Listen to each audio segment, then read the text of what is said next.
Okay, so we are still solving rational equations, but this time we're going to look at those when they have these pluses or minuses in between them and they're equal to something.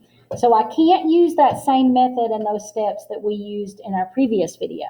So we're going to have to do them differently. So I'm going to give you some steps here that if you follow them, it will help you. So the first thing you're going to do is find the least common multiple of the denominators. So we're going to look for that common denominator. Okay? Once you find it, you're going to multiply each rational expression by that LCM of your denominators. You're going to multiply each one. Now, it's going to be different than when we were giving everything common denominators. You're just going to multiply each thing by that, and I'll show you what I mean when we get down here. Then you're going to solve for x, and then you still have to check for extraneous solutions or false solutions. They're extra solutions that don't work because they make your denominator 0. And then we still have to state our restrictions. Identify what x cannot be equal to based on what's in your denominator. And know that your denominator can't be 0. Okay? So, let's find that LCM of our denominators. X minus 3, x plus 3, and then this one is x squared minus 9. This one is a difference of squares, so I can rewrite it as x plus 3 times x minus 3. That means my LCM, my least common multiple, the thing that you see in these denominators is going to be x minus 3, x plus 3. So we're going to multiply each of these expressions by that. So I'm going to write that out here. That means, and I'm going to write this as one big step so you can see exactly what I'm doing. I'm taking x minus 3 times x plus 3, and I'm multiplying it by x over x minus 3. And then I'm taking x minus 3, x plus 3, and I'm multiplying it by x over x plus 3. And that's equal to, I'm taking x minus 3 times x plus 3 and multiplying it by 2 over x squared minus 9. Let me draw a line down through here. Okay, now notice here, x minus 3, that's going to cancel. So we're left with x times x plus 3, which is x squared plus 3x. Okay, plus, because that's a plus sign there. This time, your x plus 3's cancel. So we're multiplying x times x minus 3. That's x squared minus 3x. Equals, this is the same thing as this, so that cancels out. Remember, x squared minus 9 factors to that, so that cancels out, and we're just equal to 2. Now we're going to start putting things together that we can. So x squared plus x squared, that's 2x squared. Mark those out because I took care of them. Plus 3x minus 3x, that is 0, and it's equal to 2. Okay, divide by 2. That gives us x squared equals 1. And to get rid of that square, we have to take the square root. So we get that x equals positive or negative 1. Now let's go back up here. If I put 1, 1 minus 3 is negative 2. If I put 1, 1 plus 3 is 4. If I put 1, 1 squared is 1, and 1 minus 9 is negative 8. So that works. What about negative 1? Negative 1 minus 3, that's a negative 4. Negative 1 plus 3 is a 2. And negative 1 squared would be 1 minus 9, which would be negative 8. So both of these solutions work. Now we list our restrictions. What can x not be equal to? You go back to what you came up with as your common denominator, or that LCM. X can't be 3 or negative 3. So it can't be positive or negative 3. And this would be your final answer. Let's look at another example together. Okay, this time we have a 5, a 6, a 2, and a 6 in our denominators. I also want you to notice that I have a y over here and a y over here, and then I have a constant 2, 6 and a constant 1, 6 over here. So I'm going to move this around and put everything together. Like I'm going to move this y over to this side, and I'm going to move this 2, 6 over there. So I'm going to have that 2y over 5.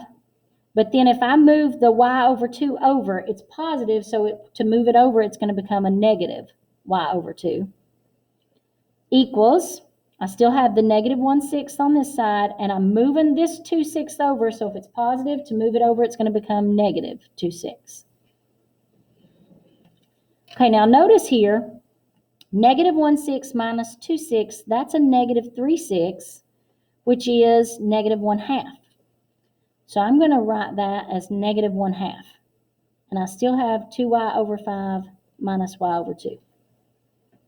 All right, now notice, to come up with our common denominator, we list the things we see in the denominator. So we see a 2 and we see a 5. Well, 2 times 5 is 10. So our common denominator here is going to be 10. So we're multiplying everything by 10. So this time I'm just going to write that in like that, multiplying everything by 10. All right, 5 goes into 10 twice. And then 2 times 2, that would be 4y. Minus 2 goes into 10 5 times, and 5 times y is 5y. 2 goes into 10 5 times, and negative 1 times 5 is negative 5. 4y minus 5y is a negative y equals negative 5. We want y equals, so we got to divide by negative 1 on both sides. That gives us y equals 5. Okay, if you go back up here, there are no y's in your denominator. So you don't have to worry about checking for extraneous solutions. This works. Also, since we don't have any variables in the denominator, we don't have to list any restrictions.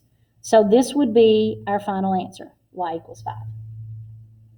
Okay, pause the video, see what you can do with number 6, and then come back and I'll work it.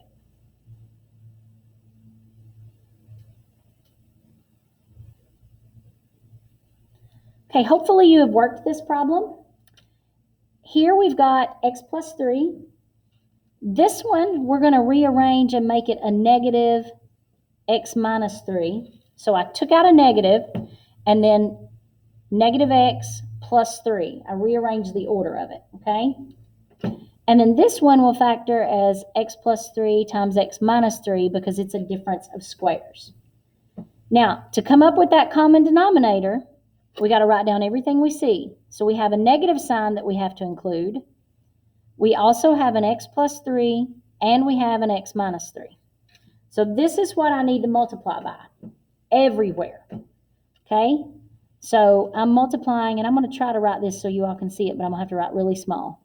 Negative x plus 3, x minus 3, and it's multiplied by 2 over x plus 3, plus negative x plus 3, x minus 3, times the 5 over, I'm going to write that as negative x minus 3, equals,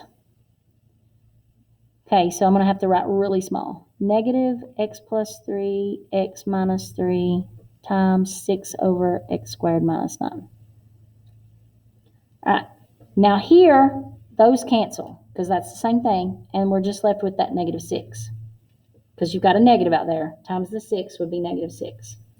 Okay, here, your x plus 3's cancel, but you've got that negative 2. So negative 2 times x is negative 2x, and negative 2 times negative 3 is a positive 6.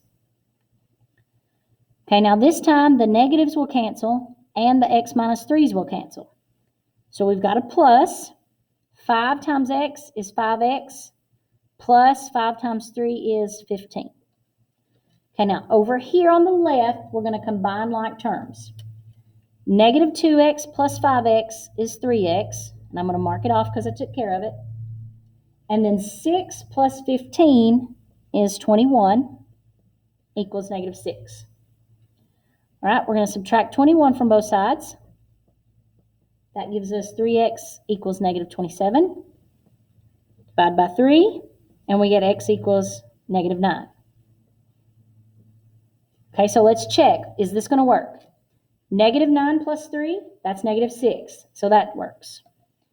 3 minus a negative would be plus. 3 plus 9, that's 12. So that works. And then negative 9 squared, that would be 81. Minus 9, that would be 72. So that works. So this works. It is a solution.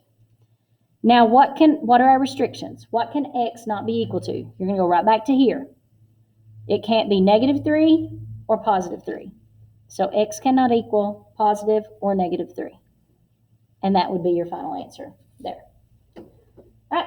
As always, if you have questions, let me know.